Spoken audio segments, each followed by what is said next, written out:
Rise of the Ronin is neither innovative or impressive, but is it fun? For this review, I think it's extra important to give you some context to my background going in. Up to this point, I've never finished a Team Ninja game and am generally uninterested in Souls-likes, even though I'm fully aware that this team has been making games like this forever, so I guess more accurately punishing games. As always, I try to be as objective and neutral as possible going in, but there's just a bit of my taste and experience worth mentioning ahead of this review. But on the flip side, I am a sucker for samurais. With such a central focus, let's start with combat. From what I can tell, there are 10 different primary weapons with around 5 different combat styles to swap between. You have 2 primary weapons equipped at all times. I would swap around one of the slots to give me a taste of all the different options, while always complemented by a classic katana. Each weapon mixes up combat enough to justify the variety of options. As mentioned, each weapon has effectively several different stances that vary in effectiveness based on the opposition's stance. While the mix of different weapons and stances kept combat feeling fresh, I do wish there was an even greater selection of enemy types. I think this could especially be bothersome to the more hardcore crowd. With that said, the variety of different speeds for windups and attack animations will keep you on your toes. Beyond just your primary, you do have a secondary weapon that can add a nice mix of ranges to the somewhat repetitive approach to combat you're incentivized to do. To be clear, there is a lot of variety here in how you can choose to apply offensive pressure, but defense can feel a bit more stagnant. You can roll away and block, but you are heavily encouraged to parry just about everything. Similar but different to how FromSoft games effectively discourage you from doing anything defensive besides rolling. To each their own, but with that said, pulling off a successful string of parries is addictively fun. I hopped around all the different difficulty options and still had a feeling of anxiety even on the easiest setting before each combo came flying my way. The main differences in difficulty come down to health and damage, resulting in different levels of punishment essentially. Even though combat can be challenging, perhaps the most difficult enemy to face is the UI. I'm somewhat joking, but it did take me hours to feel comfortable with what I was looking at in menus. I'd be interested to see if I'm alone in feeling this way, but I just often felt overwhelmed by the information constantly thrown at me. Wanting to just play the game, there were plenty of aspects I just never became all that familiar with, even though I try to touch almost everything Rise of the Ronin has to offer. Once you get familiar, there are a lot of interesting systems and information to explore, but the layouts in and outside of menus were just not the most inviting. I found going through the timeline of events was helpful in keeping the narrative cohesive for me. There's also the option to replay missions, which is useful in comparing the outcomes of different decisions. While some decisions were more consequential than others, most choices ended up with the same results. Specifically, there's a certain kill or spare choice that ends up meaningless in the grand scheme of things, while on the flip side, there's also a big decision you end up making without even knowing it. I enjoyed having the freedom to impact the story with my own choices, but with Rise of the Ronin, paths just don't branch out to the degree where any one choice has all that much value on the overall direction of the story. While choices with minimal consequences may not interest many players, visiting late Edo period Japan might. For this setting, there's quite the depth of customization options for your avatar to really blend in or stand out within this world. Rise of the Ronin takes place in an open world, or perhaps more precisely, several smaller open worlds across different iconic locations within Japan.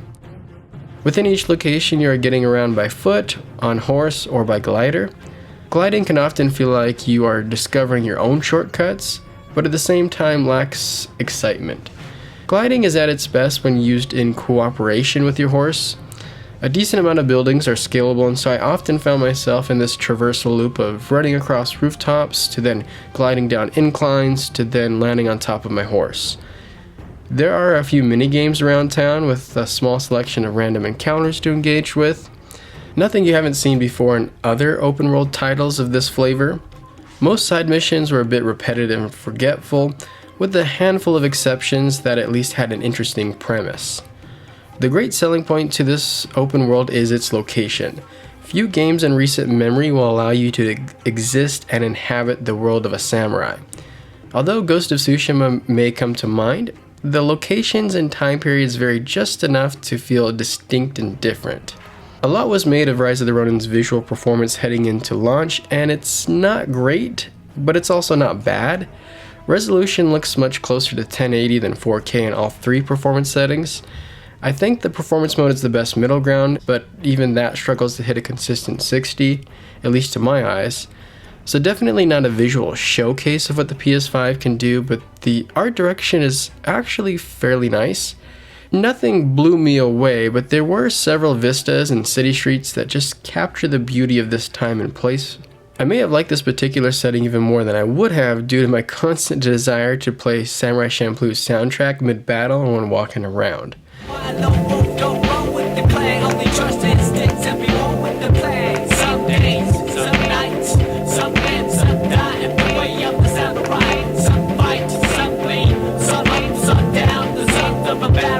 Listening to Battlecry on repeat will definitely take you on a trip, but the soundtrack that accompanies this game is also great in the traditional sense. While not over the top, I feel both the main and ambient pieces capture the atmosphere of this era perfectly. I often felt a sense of dread, pride, and uncertainty that represented the location and characters pretty well. Voice acting as a whole is solid, but the limited facial animations lack any serious emotion. Some of the cinematic cutscenes are not all bad, but the in-game cutscenes are definitely on the stiff side. Rise of the Ronin starts off with an interesting premise, but by the end feels somewhat aimless. You begin your journey making a set of blade twins with the ability to swap between them on the fly. This dual protagonist setup was interesting but shortly lived, even though the mechanic of swapping does carry through to the endgame.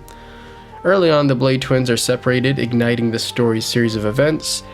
Taking place in 19th century Japan, there's also a larger conflict between those embracing and resisting the changes that have come from the penetration of Western culture.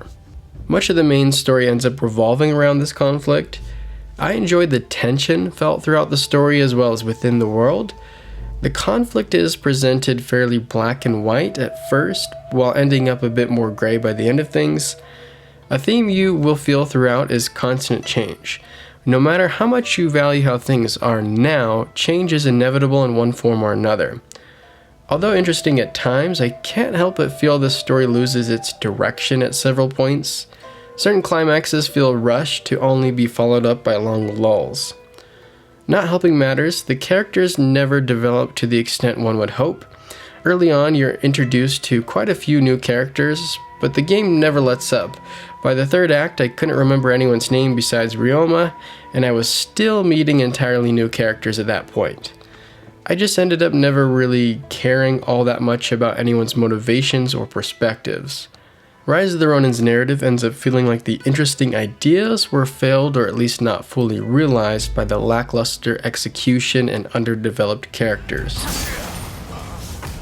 Rise of the Ronin is at its core a fun yet safe game that is also a little rough around the edges. Combat is challenging and rewarding for players of varying skill levels, while its general structure and world design are very by the numbers. The story has some interesting concepts, but falls short of being compelling on its own.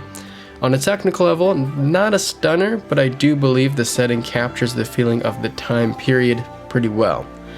During my playthrough of Rise of the Ronin, I did have fun, and I think you will as well if you enjoy Team Ninja's style of combat, as well as those interested in immersing themselves in 19th century Japan. A fun but unpolished 7 out of 10. What are your thoughts on Rise of the Ronin? Does it interest you, or have you been obsessed with Dragon's Dogma 2? As always, I appreciate you for watching, and until next time, see ya!